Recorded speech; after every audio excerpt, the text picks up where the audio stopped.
Hey everybody, hello and welcome back to our channel Info Island. So guys, SSC MTS 2024 is over. The MTS thing is over, and now we are going to talk about SSC CHSL 2024 Tier 2 जिसके exams आपके शुरू हो चुके हैं आज, यानी कि 18 नवंबर 2024 को आपको SSC CHSL 2024 के Tier 2 का फर्स्ट एग्जाम कंडक्ट करवाया जा चुका है स्टाफ सिलेक्शन कमीशन के द्वारा। एंड गाइज, आज के इस वीडियो में हम वो क्वेश्चंस डिस्कस कर लेंगे जो भी आज के आपके एसएससी सीएचएसएल के 18 नवंबर के पेपर में पूछे गए हैं। So guys, again very important thing, again I am telling you, if I miss out on anything और अगर आपने एग्जाम दिया है, you are aware of the thing, तो प्लीज उसको कमेंट सेक्शन में जरूर से मेंशन कर देना so that it help the other candidates also. And also guys, अगर चैनल पर नए हो, चैनल को अभी तक सब्सक्राइब नहीं करा है तो जल्दी से जाओ चैनल को सब्सक्राइब कर लो। It is free of cost, of course, why not. And also notification bell icon को हिट कर देना जिससे जब भी हम किसी इन्फॉर्मेटिव वीडियो के साथ आए आपको उसका नोटिफिकेशन तुरंत से मिल जाए, ठीक है।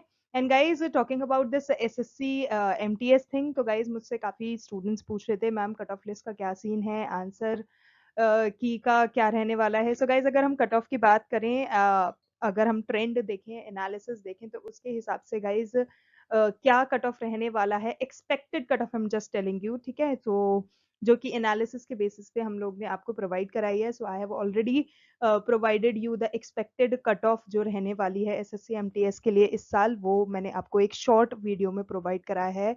If you haven't watched it yet, जल्दी से जाओ और देख लो and send it to your friends also so that it can help them also, ठीक है।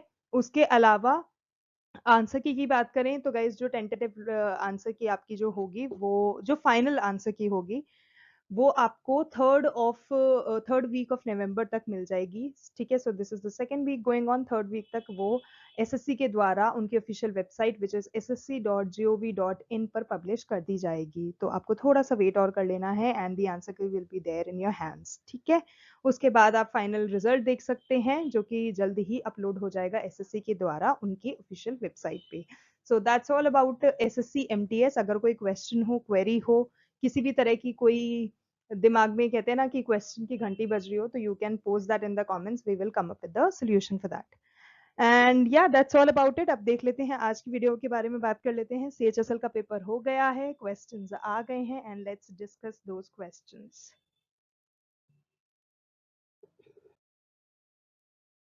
सो गाइज, नंबर 1 क्वेश्चन जो आपसे पूछा गया था, it was what was the theme of vigilance awareness week 2022।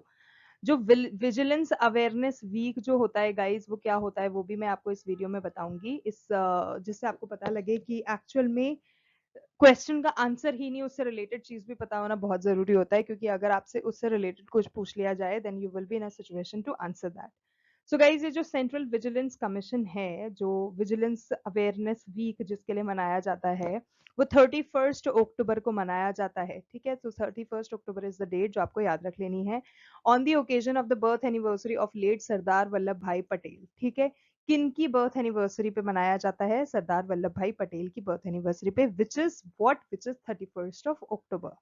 2022 की बात करें तो 2022 को ये जो विजिलेंस अवेयरनेस वीक था, it was observed from 31 October to 6 November 2022।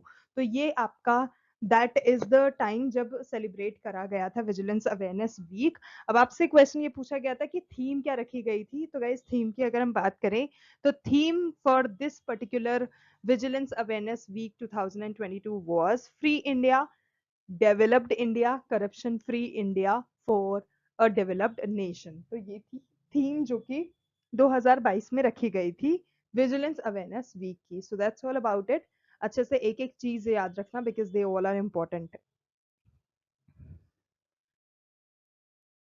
Okay, next question आपसे पूछा गया था that what is original jurisdiction of supreme court. तो गाइस, जो ओरिजिनल ज्यूरिसडिक्शन होता है एक कोर्ट का, वो होता है बेसिकली, उसका मतलब क्या होता है? So it refers to a case for which that particular court has been approached earlier, ठीक है। उस original jurisdiction of a court का मतलब ये होता है एक ऐसा केस जिसके लिए पर्टिकुलर जो कोर्ट है उसको पहले भी अप्रोच किया जा चुका है। सो that is original jurisdiction of supreme court, ठीक है। In the case of supreme court, ठीक है, ये तो अभी हमने बात करा था original jurisdiction of a court. अगर हम सुप्रीम कोर्ट की बात करें इन इंडिया, तो इन इंडिया ये जो सुप्रीम कोर्ट का है, in the case of supreme court it is original jurisdiction जो चीज है that comes under the article 131, and the Supreme Court has original appellate advisory and review jurisdiction under this particular article given. So article 131 अच्छे से देख लेना, पढ़ लेना, that is all related to the original jurisdiction of Supreme Court, therein where you will find all the details related to it.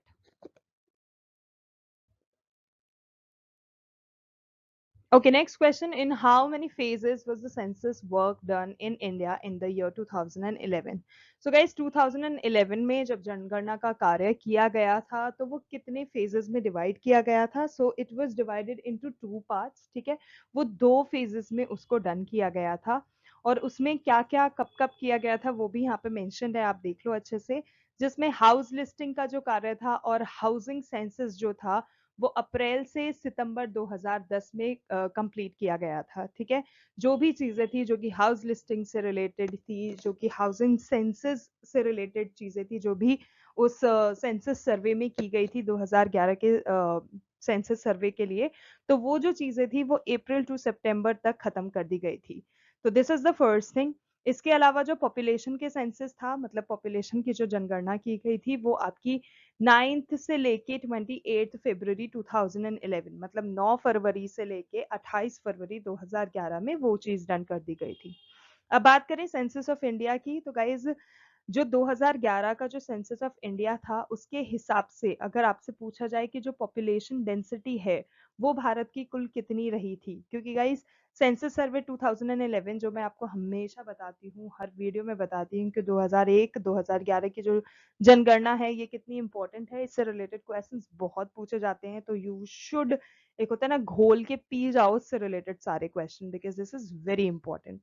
सो अगर आपसे पूछा जाता है 2011 की जो सेंसस सर्वे है उसके हिसाब से पॉपुलेशन डेंसिटी क्या रही थी इंडिया की, सो इट वाज 382 पर स्क्वायर किलोमीटर। ओके इसके अलावा जो इंडियन पॉपुलेशन है that is the most reliable source of information on population characteristics, ठीक है? जो जो भी आपको चीज उस इंफॉर्मेशन के लिए चाहिए, चाहे वो पॉपुलेशन कैरेक्टरिस्टिक्स से रिलेटेड हो, इकोनॉमिक एक्टिविटी से रिलेटेड हो, लिटरेसी से हो, एजुकेशन से हो, हाउसिंग से हो, डोमेस्टिक फैसिलिटीज से हो, अर्बनाइजेशन, फर्टिलिटी, मोरालिटी, इन सब से रिलेटेड चीजें जो हैं वो इंडियन पॉपुलेशन पे आप आराम से source of info उनको मान सकते हो, और because that is something which is very much reliable. Okay next again census 2011 की अगर हम बात करें तो गाइज जो सेंसस 2011 कंडक्ट करवाया गया था, प्लानिंग कमीशन उस टाइम पर उसको कंडक्ट करवाती थी। नाउ तो it has all been given to NITI Aayog and you know and the central government, it comes under that all. तो 2011 में जो सेंसस हुआ था वो जो था वो 15th नेशनल सेंसस था हमारे कंट्री का, हमारे नेशन का 15वां नेशनल सेंसस था 2011 में जो हुआ था। और जो सेंसस इन इंडिया है, जो अगर आपसे पूछा जाए तो वो स्टार्ट कब हुआ था, तो it all started in the year 1872, जब लॉर्ड मेयो का शासनकाल चल रहा था। एंड अगर फोर्स की बात करी जाए कि कब it all you know came into force, एक तो था कि स्टार्ट कब किया गया था, एक था कि कब से उसको एक होता है ना कि लागू कर दिया गया था काइंड ऑफ थिंग, तो it came into force in the year 1891। और अगर स्लोगन आपसे पूछ लिया जाए कि सेंसस 2011 का जो जनगणना हुआ था उसका स्लोगन क्या था, तो guys it was our census was our future. So yes, all of these things are very important, अच्छे से याद रखना।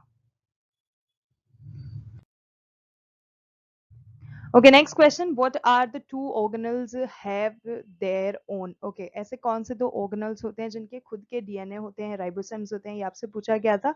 तो गाइस जिसमें mitochondria and plastids are the correct answers, these two, यानी कि दीज माइटोकॉन्ड्रिया एंड प्लास्टिड्स जो होते हैं ना, इनको हम ऑटोनॉमस ऑर्गेनल्स के नाम से जानते हैं of the sales.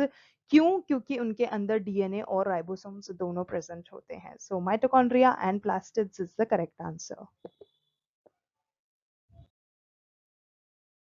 Okay, next question. What do you understand by Doppler weather radar? Guys, एक question आया था related to this particular thing, Doppler weather radar. तो here I will be telling you the thing कि होता क्या है Doppler radar. तो guys, एक advanced Doppler weather radar जो है, ठीक है, और एक indigenous GPS based pilots जो है ना, वो launch किए हैं जम्मू के द्वारा recently. तो ये जो रडार होती है, this was basically inaugurated by doctor Jitendra Singh. तो इनॉग्रेट किसने किया ये भी आपको पता होना चाहिए ना boss. So this radar, this Doppler weather radar was inaugurated by doctor Jitendra Singh. And this radar will actually help in real time monitoring and reporting of weather events in Jammu region. Jammu region में weather का जो reporting होता है उसको monitor करने के लिए और timely वेदर की जो भी रिपोर्ट्स हैं, जो भी इवेंट्स वहाँ पे हो रहे हैं, वो सब कुछ बताने के लिए जम्मू में कब कैसे क्या चल रहा है वेदर के लिए, तो उसको जानने के लिए डॉपलर वेदर रडार लॉन्च किया गया है recently and which was inaugurated by doctor Jitendra Singh. Okay, next question. What is the pH level of curd? Guys, curd का जो पीएच लेवल था वो पूछा गया था, जिसमें आपने ऑप्शंस में आपको एक ऑप्शन गिवन था मोर एसिडिक दैन मिल्क. तो ये ऑप्शन आपका करेक्ट हो जाएगा. जो कर्ड होता है, कर्ड ऑब्वियसली क्योंकि खट्टा होता है, उसमें एसिड ज्यादा प्रेजेंस होता है मिल्क से, और वो मिल्क से ज्यादा एसिडिक होता है. सो that is the correct option. Other than this, अगर हम पीएच लेवल की बात करें, बिल्कुल एक्यूरेटली अगर हम देखें कि पीएच लेवल कितना किसका क्या होता है, so for milk it is around 6.5 to 6.7. ठीक है, जो दूध का पीएच लेवल होता है. लेकिन अगर अपन कर्ड के पीएच लेवल की बात करें तो it is around 4.5 and 5.5. So that is the pH level of curd. Okay, next question आपसे पूछा गया था ओरोग्राफिक रेन के बारे में कि भाई ओरोग्राफिक रेन जो होती है वो क्या होती है. सो गाइज, इसको आप कह सकते हो मतलब रिलीफ रेन काइंड ऑफ कह सकते हो. ठीक है, तो रिलीफ रेन कह दिया हमने किसको, ओरोग्राफिक रेन को. And it is a type of precipitation when most air climbs over high areas such as mountains or hills. During this time the air rises and cools down, causing clouds to form and finally rain. ठीक है, air rise हो गई, ठंडी हो गई, उसके बाद clouds बने एंड उसके बाद फाइनली रेन हो गया. और ये जो रेनफॉल होती है ना, ये सबसे ज्यादा होती है on the windward part of the mountains. तो ये चीज पे आपको ध्यान रखना है, which is ultimately known as relief rain और orographic rain. Okay, next question. Where is Mudumalai national park located? So guys, आपको दो तीन नेशनल पार्क्स के नाम दे रखे थे, स्टेट्स के नाम दे रखे थे कि कौन सा नेशनल पार्क कहाँ लोकेटेड है. I am just telling you in a question form कि हाँ भाई कौन सा, जो सो दैट आपको पता पड़ जाए कि कौन सा नेशनल पार्क कहाँ पे स्थित है. सो मुदुमलाई नेशनल पार्क जो है ना गाइज, वो तमिलनाडु में स्थित है. जबकि या टू बी नोटेड, जबकि एग्जाम में जो आपसे पूछा गया था वो मैच आपको करना था कि ये नेशनल पार्क यहाँ स्थित है, kind of that question was asked. ठीक है, सो मुदुमलाई नेशनल पार्क की बात करें तो it is located in Tamil Nadu. Ranthambore national park की बात करें तो it is there in Rajasthan. Bandipur national park की बात करें तो it is located in Karnataka. So all of these national parks are located here in these particular states. आपको इनको मैच करना था. Okay, next question. When is International Anti-Corruption Day celebrated? So guys, International Anti-Corruption जो day है, this is celebrated on 9th of December. Next question. What is the 10th duty in the list of fundamental duties in the Indian Constitution? So guys, 10th duty थी, it actually relates to strive towards excellence in all spheres of individual and collective activity so that the nation may continuously reach higher and higher levels of endeavor and achievement. So basically, strive towards excellence in all spheres of individual and collective activity. Okay, this is something that the 10th duty in the list of fundamental duties in the Indian Constitution states about. Okay, next. And the last question. Swami Vivekanand participated in the World Religion Conference in 1893. Where did he do this particular thing? ठीक है, ये आपको पूछा गया था. So question में से दो तीन चीजें तो ये याद रख लेना कि जो वर्ल्ड रिलीजन कॉन्फ्रेंस हुआ था 1893 में हुआ था, जिसमें स्वामी विवेकानंद जी ने पार्टिसिपेट करा था। सो आपसे पूछा ये गया था कि ये कहाँ पे हुआ था, so where this particular conference was conducted. So guys Chicago USA में इसको कंडक्ट कराया गया था। 11th ऑफ सितंबर 1893 को कंडक्ट करवाया गया था, जिसमें स्वामी विवेकानंद जी ने पार्टिसिपेट किया था। So all these three things are important, अच्छे से याद रखना।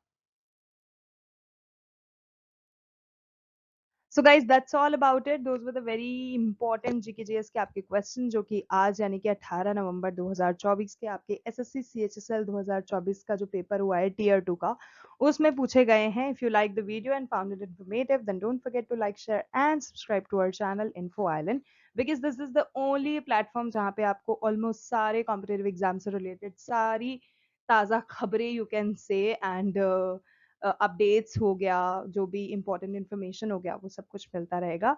सो आज के लिए बस इतना ही। Thank you so much for watching, thank you so much for your time. We will see you in our next video. तब तक के लिए all the very best, and yes all the very best to all SSC MTS candidates also. उन्होंने इतनी मेहनत करी, इतनी मेहनत से एग्जाम दिए हैं, now they are waiting for the answer key to be release and the final result. So all the very best to all the candidates. Thank you.